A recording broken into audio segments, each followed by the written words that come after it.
All right, everyone, thank you so much for joining us on Art of the Assistant. And again, I know you know what's coming. I'm very excited about the guest that we have today.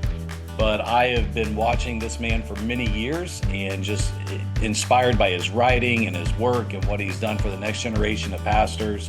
And I'm very excited to have Bobby Jamieson with us, as he's now gone on to a different ministry and kind of left the scene of DC and 9 Marks. But we're excited to have Bobby here. Bobby, thank you so much for joining us.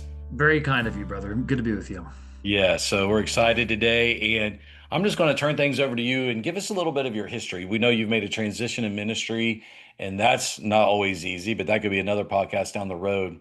But just kind of your history of your role as an assistant, kind of what you did there, and maybe even a little bit of how God's led you into where you are today.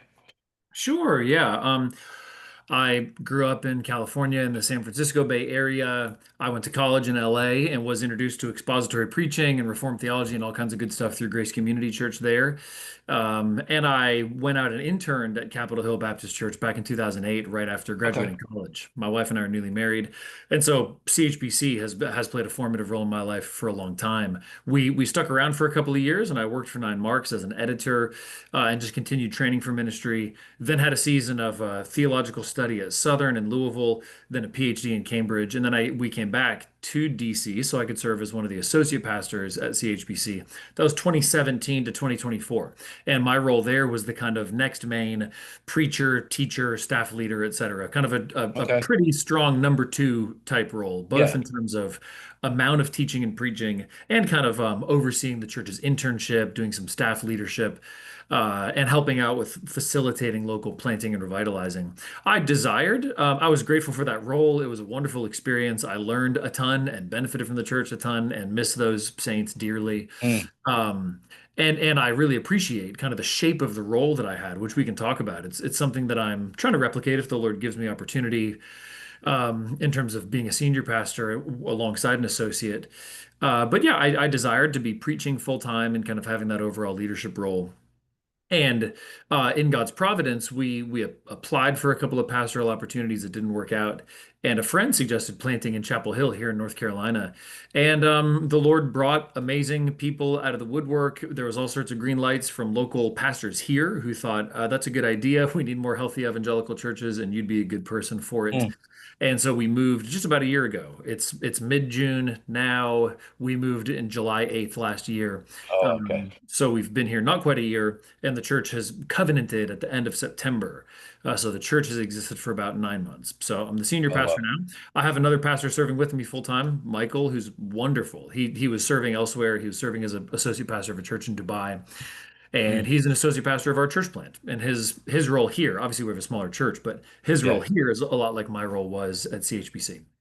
Okay. Very good. So you spent a little bit of time then, and then went off and finished up your degree, so your PhD and Yep. those things. So okay, all Yeah. right. A couple You of years, a married at couple of that? years at CHBC. What's that? Yeah. So you did like a 2-year internship there. Is Well, that the what you're internship saying? was only a semester long, and then I stuck Okay. around and just had a job at 9 Marks and kept, Okay. teaching and getting Yeah. to Yeah. Yeah. observe things and getting kind of Yeah. poured into for a couple of years. Okay. I love that. And then off and finished up that degree, and then okay, Yeah, then back. MDiv, THM at Southern, and then a doctorate in Cambridge. All right. I love that. And then back working with Mark hand in hand there Yeah, for for 7 years. years. Wow. Neighbors, co-pastors, Is that right? boss, mentor, friend. Yeah. Yeah. What an He had opportunity. multiple balconies in his house where he could look down into my yard. I mean, we were very, very close. You get a text message, Bobby, what are you doing right now? Gonna Taking throw that pictures of ball a me little better. reading a book on my day off. I Yeah, mean, yeah. And that's awesome. So the Lord led you guys to plant, and how are things going with the church plant now? yeah, doing well by God's grace. We meet Good. in an elementary school, which has nice acoustics for the singing. The Okay, church yeah, is yeah. singing loud. Yeah. There's a sweet spirit of unity in the congregation. People are sharing the gospel. It feels like there's deeper and more established relationships between members of the church than you might expect, considering we're Yeah. only 9 months in. So there's a very Right, sweet right. sense of being a family together already. That's fantastic, man. That's really good. And praise the Lord for that and what you guys are doing. Now, where are you located? Like in Chapel Hill? Did you focus right Yeah. in between the two colleges? Or are you leaning one toward the Well, other? our family lives in Chapel Hill. We have a church Okay. office that's kind of our in-law unit. Our membership is probably split between Chapel Hill and Okay. Durham, and then a Okay. little bit in the surrounding areas. Yeah. We're definitely more proximity to UNC, but we do have some Duke people. So I'd say we're certainly trying to reach both universities. We Yeah. have a little more direct access to UNC. Great. That's great, man. Well, very good. Well, that's fantastic. Again, thank you for jumping on with us today. And I'm gonna dive into this idea of, you referred to your pastor as mentor. Hmm. And I know you were very much involved in mentoring the next generation, obviously. And I just want to talk about this. It's a heart of mine. We have a summer intern with me this summer. He just got in over the weekend. He's staying at my house Sweet. and 20 years old. And I love that, Yeah. just investing in him. And I walked in where we've got him his little office. I said, "All right, let's have a father-son talk." And just diving in and trying to invest in him while I can. We do like a 2-year residency program as well, where I bring guys in for this couple years. So I love Yep. that, and a lot of what even I've read from you, things you've written, and like that. So just talk to us a little bit, Bobby, about the importance of being mentored, Hmm. and why you saw the need for that, and then how we can be mentors, even as an assistant, how we can have an impact on the next generation. So why is it important for us to have a mentor in our lives, and what have you seen with that? Sure. Well, let me answer that from a couple of angles. One Okay. is the way that key convictions and gospel faithful church Hmm, practices are transmitted is not just teaching, but observing somebody's way of it's life. good. So like Yeah. when Paul says in Philippians 4:9, what you have learned and received and heard and seen in Mm, me, practice these things, and the God yeah. of peace will be with you. So this is just Yeah. part of how disciples are made. This is part of how we're Hmm. formed as Christians. Good. And all the more so as pastors. Paul writing to Timothy in Second Timothy talks about all the things that Timothy, as a minister of the gospel, a kind of apostolic delegate, all the things that Timothy has observed in Paul. So Paul Mm, appeals in 2 Timothy 3:10. You, however, have followed my teaching, my conduct, my aim in life, my faith, my patience, my love, my steadfastness, my persecutions and sufferings. And so the things Timothy mm, told Paul were not just doctrine, but it was his whole way of life. And so I it's think good. that's how Christian disciples are made, that type of Yeah. all of life access and all of life observation. And I think it's also how pastors are made fundamentally, Mm, seeing someone's whole way of life. How do they obey Jesus? How do they respond to suffering? And even then, in a more specific sense, Paul gives that charge in 2 Timothy 2:2. What yeah. you have heard from me in the presence of many witnesses, entrust to faithful men who will be able to teach others also. And so, if you're thinking about mentoring in a pastoral sense, a ministerial sense, there's this kind of personal process of handing off, Mm, handing on. And so, I think it's ideal. I mean, the Lord, walks us through all different kinds of circumstances in his providence, but as a pastor, you should be striving to serve as a mentor and hand these things on to other men who are able to teach others also. And I do think if you're aspiring to the ministry, it's a good thing to pray for. It's a good thing to seek out. I would say both a minister who can mentor you in some measure, but not only that, a model for the church for how to do church, right? Like yeah. Yeah. how are you Right. going to be a pastor if you don't know what a church is? So I think Right. gaining a model, not just a faithful pastoral ministry, how do you have hard conversations? How do you prepare sermons? How do you kind of do the day-to-day work of ministry? Hmm. Not just a model as a pastor, but actually a model for the church. What does a Yeah. healthy church feel like? How do the kind of key ingredients fit together? How does this piece relate to that piece? Kind of an immersive, Mm, hands-on experience. And so the CHBC internship that I was able to participate in many years ago and had several years of helping to oversee yeah. really aims at both those things, kind of a biblical blueprint for the church. 'Cause there's kind of two main pieces. One is studying most of the day, most of the week on what does the Bible say about the church, and using older sources, new writings, stuff that Hmm. tries to push your nose into scripture to ask every Yeah. question you could think of about worship, ordinances, discipline, membership, Mm, missions, all kinds of stuff, and then to be observing. So one half is study and really studying the doctrine of the church and other stuff on ministry, preaching. But the kind of secret sauce of CHBC's internship is that it's really all about ecclesiology. That's good. And the other half is then observing. You're participating in the church. You're at every service of the church. You're sitting in and watching elders meetings and getting a chance Hmm. to debrief with Mark or one of the other pastors afterward. You're just watching, Yeah. listening, Yeah. learning. I think it's, between doing CHBC's internship 17 years ago and then having a little bit more of a season of sticking around and observing. That was probably more formative for me as a pastor than anything else. And then, of course, by God's grace, I had the season of serving as an associate pastor, where I both am doing ministry, but also learning and continuing to grow, and in that sense, Yeah. being mentored by Mark. Yeah. Your last question about kind of mentoring as an associate pastor or in any kind of assistant Yeah. role, I think this is something that I saw the CHBC staff pastors do really well in the sense that all of the staff pastors were sort of open to having that training speed. How do I Mm, bring someone else along and equip that's them in great. what I'm doing? It takes Yeah. the heart for it. It takes the kind of generosity. It takes the willingness to give a little bit of your time in a way that you might be able to sort of maximize your time in Yeah. meetings, study prep, whatever, do things more quote unquote efficiently. Hmm. But that willingness to slow down, bring someone else in, talk with them, train them, debrief, and kind of walk the sort of stages from them simply observing to them doing more and more. Hmm. I think that's part of how you equip the next generation. And there's a lot in even informally that you can do as an associate pastor for that. Yeah. No, that's really good. I think one of my favorite verses too, along with that, is when Jesus was picking his disciples. I think it's Mark says that he would be with them. And Yeah, Mark that's really that's what 3:14. Yeah. 3:14, yeah. And that's what it's about. It's that spending time with them. And it doesn't matter where we are, we can do that, right? From an assistant. But like you said, it's a mindset too of willing to give of ourselves and of our time. Hmm. Because it's, like we just brought this young man in over the weekend. So Monday he was with me and I was going through sermon prep. Okay, this is how I jump into the passage. And, so instead of working on my computer, I worked on the screen in my office so he could see, Show them. what we were doing. Yeah, and Yep. show him how to do that. And is that completely efficient? Not necessarily, but necessary. Mhm. He's like, man, I've never seen that before. I've always struggled on how to go about working through a passage. And that's what we can do with that.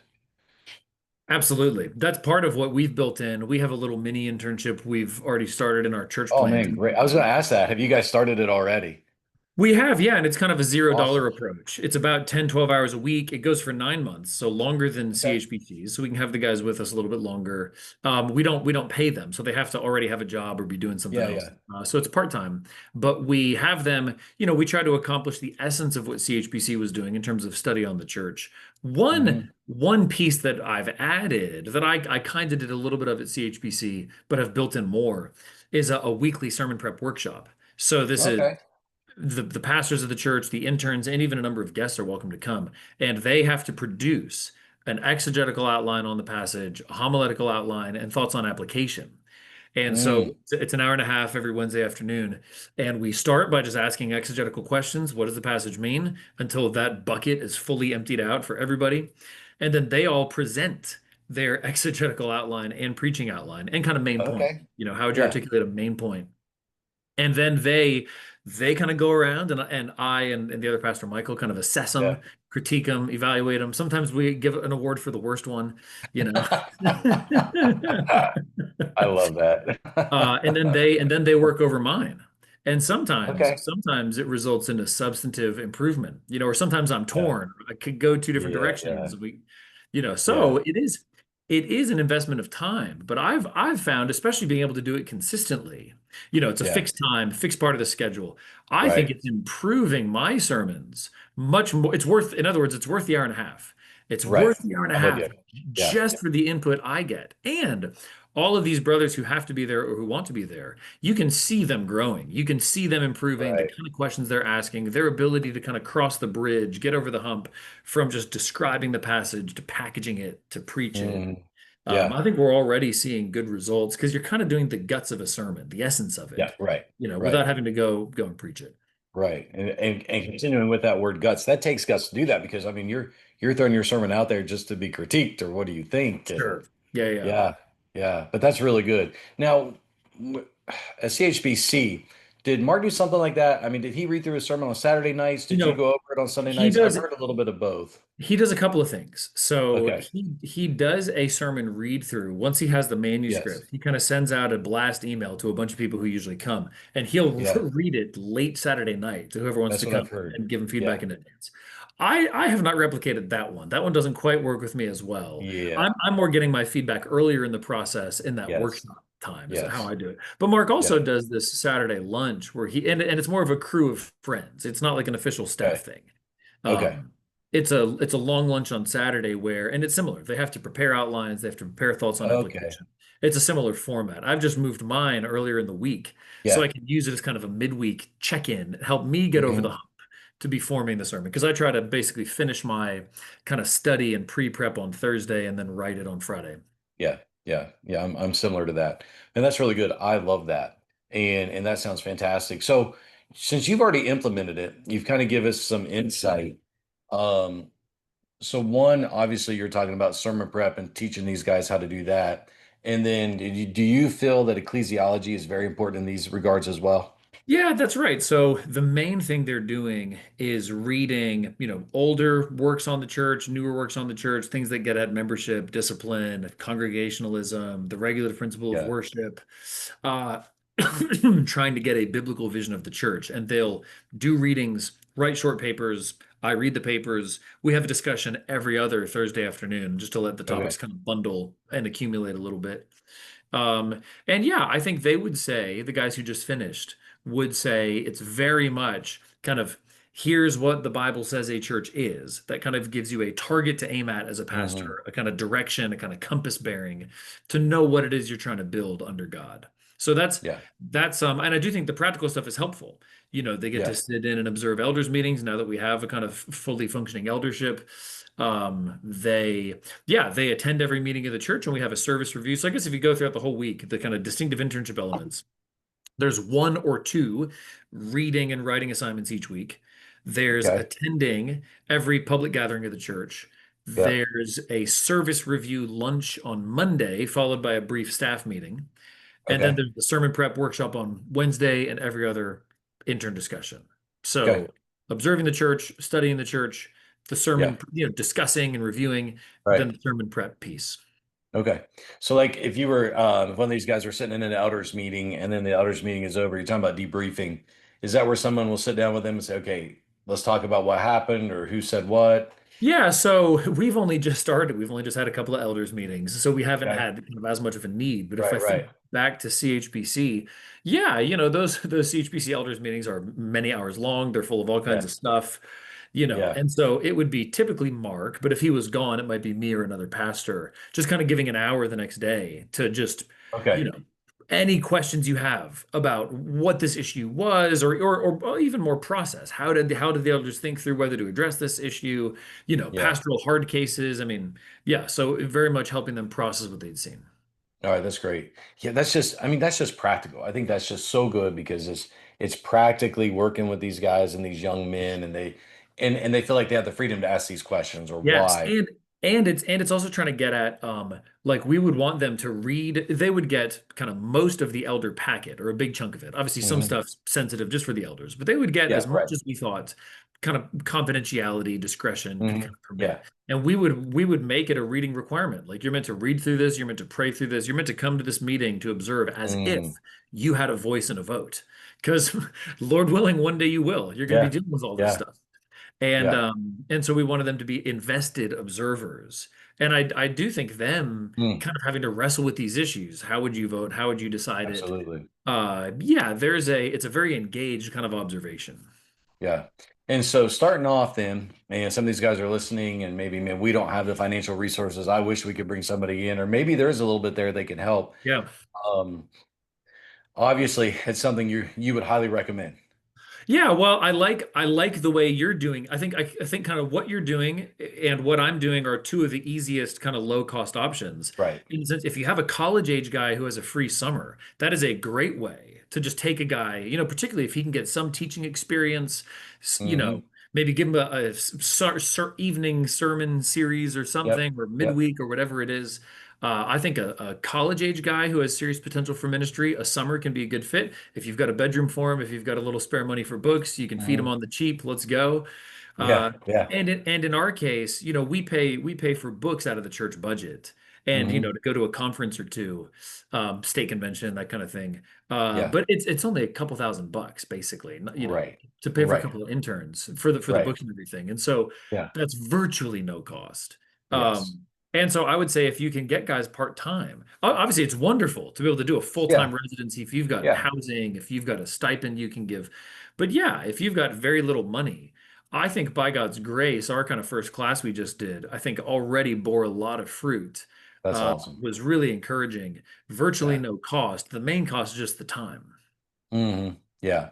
No, I agree. And yeah, anything, like I said, anything we can give, and it gives, I think too, it gives these young guys a taste of ministry or what ministry does look like or could look like. And it's getting them thinking about what they want, what they're looking for. And I don't know, Bobby, I think it's biblical. It's just that Second Timothy 2:2. It's just pouring into those faithful men who will be able to do the same, Yeah, you that's right. know. I think it's so much of what you learn is through, watching a real pastor work through Yeah. real hard knocks of shepherding his Yeah. family, Right. challenges in ministry, preaching Yes. hard passages, kind of doing it all, getting back up to the plate, taking another swing. Yeah. And even Paul, I was just teaching First Corinthians in our Bible study last night, our midweek study. He talks about sending Timothy to the Corinthians in 4:17. That is why I sent you Timothy, my beloved and faithful child in the Lord, to remind you of my ways in Christ as I teach Mm, them everywhere in every church.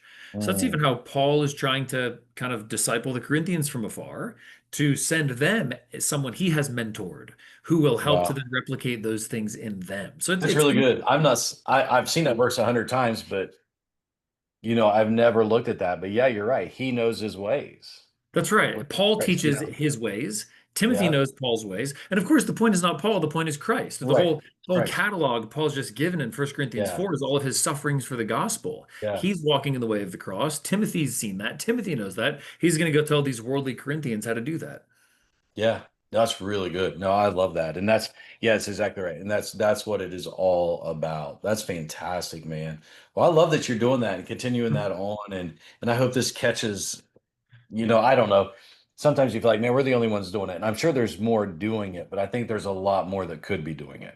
Yeah, and I'm encouraged. I had the privilege of teaching a regular session at CHBC's Weekender when I was there on Yeah. pastoral training. And guys would often ask me about kind of low impact, $0 ways to start. Yeah.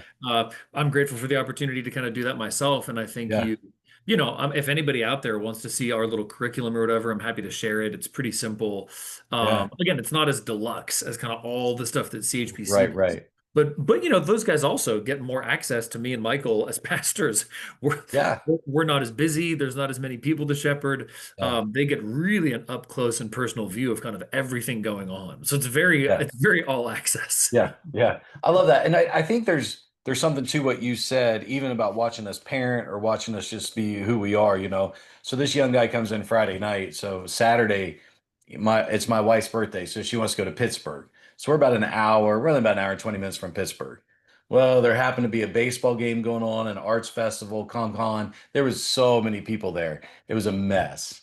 And I'm like, there's nothing like this guy seeing me in action and how I handle a lot of traffic, you know. Yeah.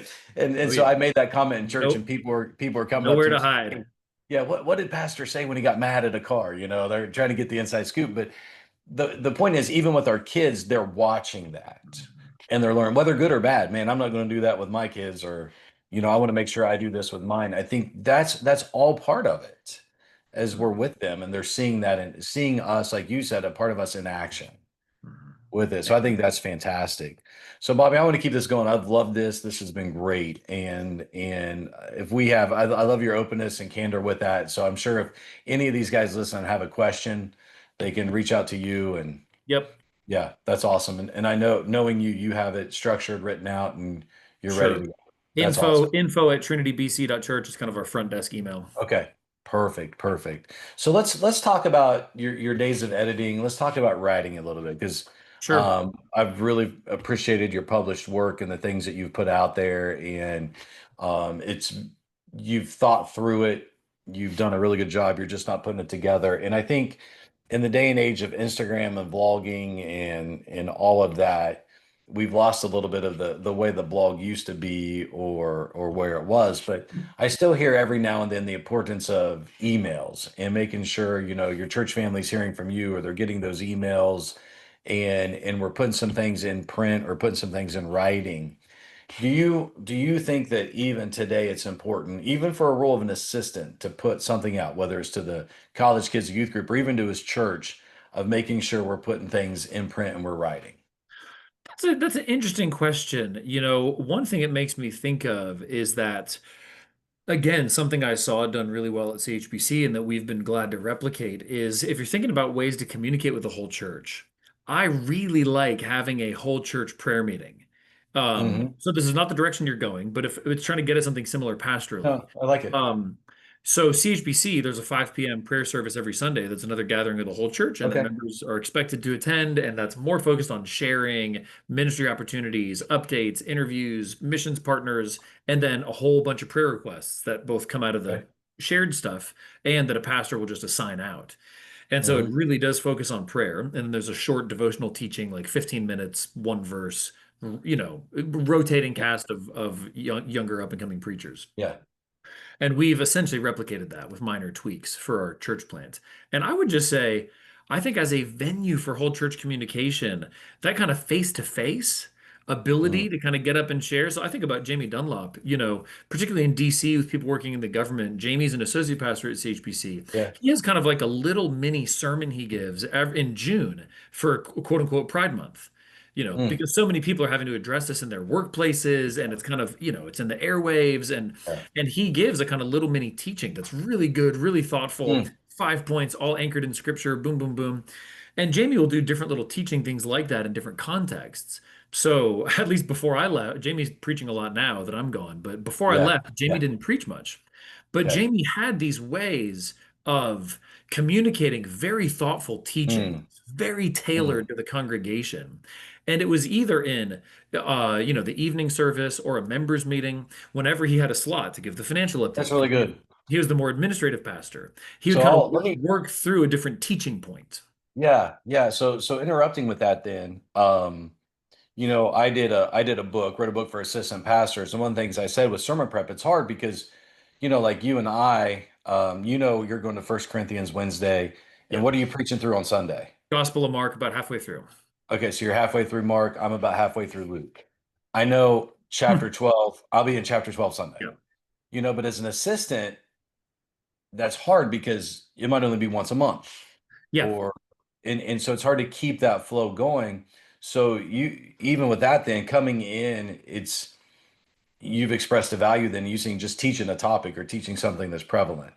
Yeah, so I think as an associate pastor, it's good to find context that you can for regular Bible teaching, even if that's just Hmm. a small group or a Sunday school.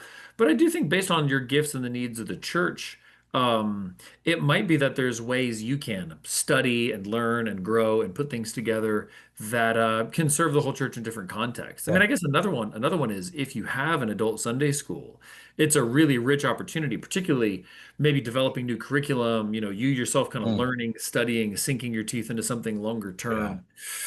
I think I Like think that. teaching, even if it's only a fraction of the church who comes, well, you can save the curriculum and teach it on a rotating basis. You can use it as an opportunity for training other teachers.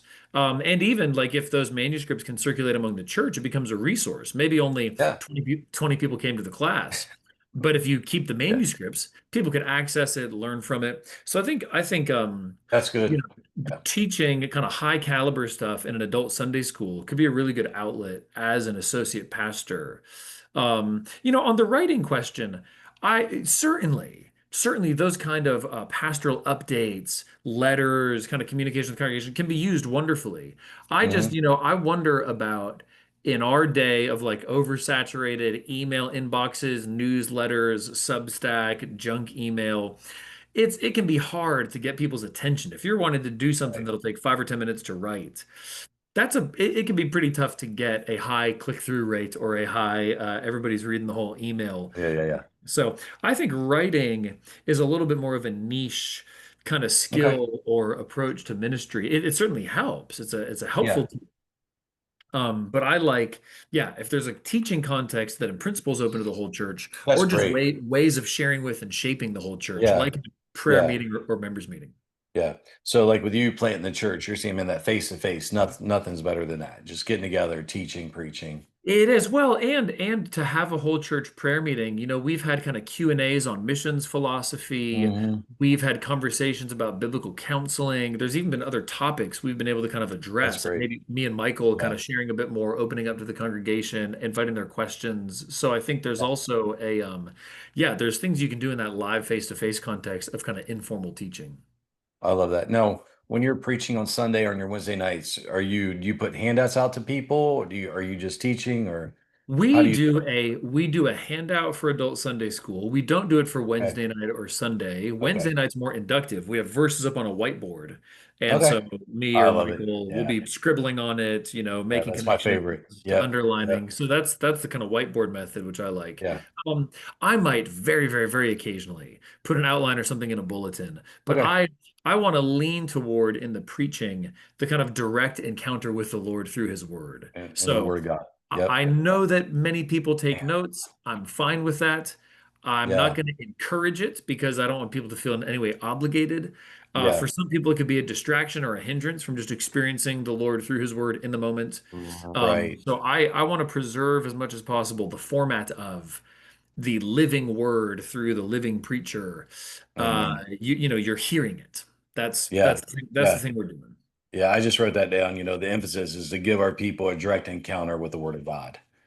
I think that's so key and crucial today with that. So with an assistant, so you got Michael with you. Is he teaching then? You got him teaching the class or He kind of anchors our Sunday school, so he okay. oversees it and he teaches frequently. Okay. Although we incorporate a lot of other teachers too, both Hmm. elders, guys aspiring to ministry, and even just godly laymen who might Yeah. have capacity Yeah. for being elders down the road. So that's a great training context for other That's teachers. good.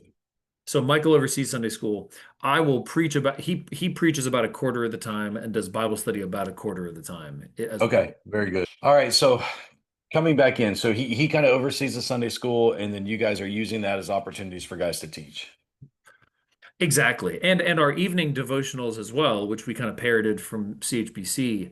The adult Sunday school class is an opportunity for multiple teachers. Same thing with our evening devotional, because it's not a full-blown sermon. It's a sort of short meditation.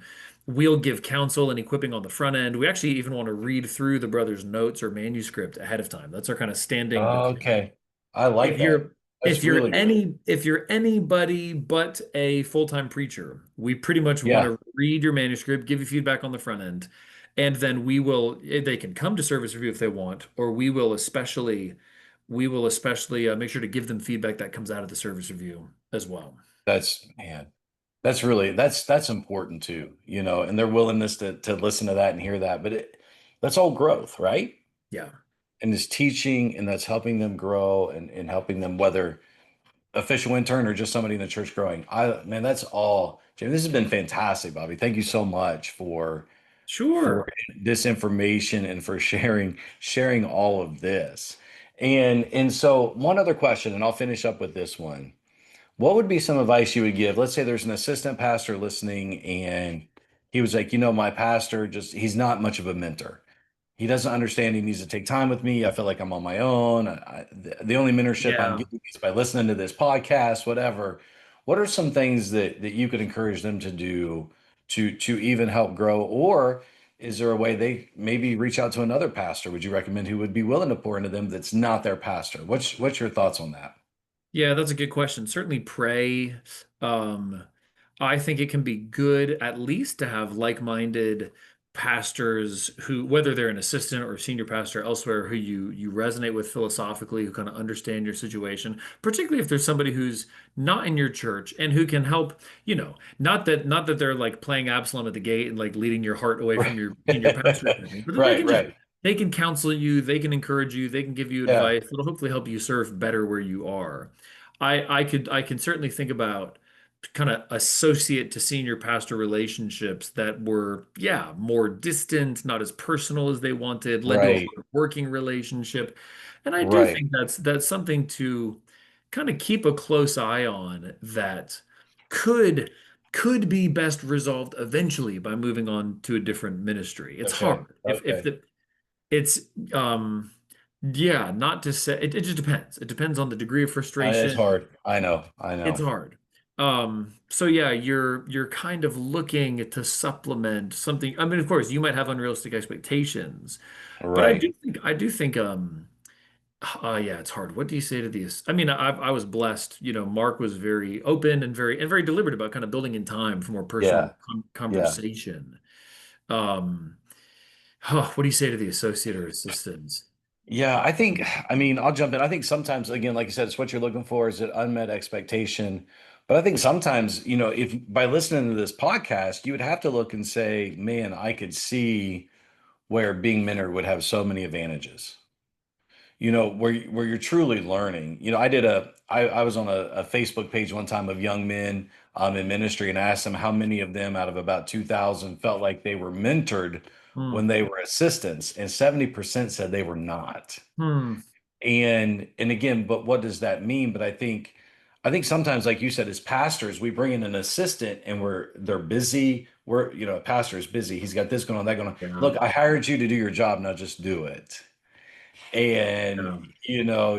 you had your, you did you do undergrad at Masters? Is that where you did your? I went to USC. I was doing music, Okay, but okay. I was at Grace Community Church as an undergrad. Yeah. Oh, okay, very good. So, hey, you've got your degree. You sat under Right. MacArthur. You're You're good to set. go. Yeah. Just go. You know, and but there's a teaching that goes there. So I think like maybe it's just guys really got to pray about it and determine, okay, is this what I want or do I need to go somewhere where I can be mentored? Yeah, and it depends on, is this a role you're wanting to stay in long term? Right. Um, is this a role that you're hoping will eventually lead to being a senior pastor? Yeah. It's hard. It's a hard Yeah, spot. it is. It is. It's a hard spot. Or maybe for the young guys listening, that's a question that you need to ask or ask the assistant that was there before you came in. Do you feel like Yeah. the pastor mentored you? Did you get the mentorship you were looking for before you even jump into something like that? And it might be that the Lord provides in a different way in a different season. A godly Yeah, older that's true. pastor, Yeah, whether from outside your current church or when you move on, or yeah, yeah. yeah. That's really good. That's really good. Well, Bobby, thank you so much, man, for jumping on here with us and giving us some insight in regard to that. You've just fired me up to keep doing what we're doing now. Like, man, maybe I should get another intern in and Appreciate start it, brother. and start working and Yeah. going. But yeah, I think it's Good to scheme great. together about how to train pastors. Yeah, I love it. I love it. And like I said, I've seen your heart in that. I've read what you've written about it, and I've just appreciate you. And I think it was Phil Johnson said on our podcast that very, maybe he even said he had never seen Mark without an intern beside him. It's like he always had somebody with him, to Pretty come much. along to go Pretty and much. that's so important, because it's not that's the way we can outlive our ministry, right? And it carries on and we gain by losing in those ways. We get good men in and they're gone, but I mean, Yeah, I'm sure and that I know, I would just say whatever. You don't have to be a Dever to do it. yeah, You could need a little more personal time or headspace. yeah, You could have a little bit lower relational capacity. If it's only one guy at a time, if that's your kind yeah, of capacity to yeah, invest in that one brother well, maybe have him around for a year or two. Just go yeah, one by one. If that's what you yeah. can do it. Do it. I love it, man. I love it. Well, again, thank you so much.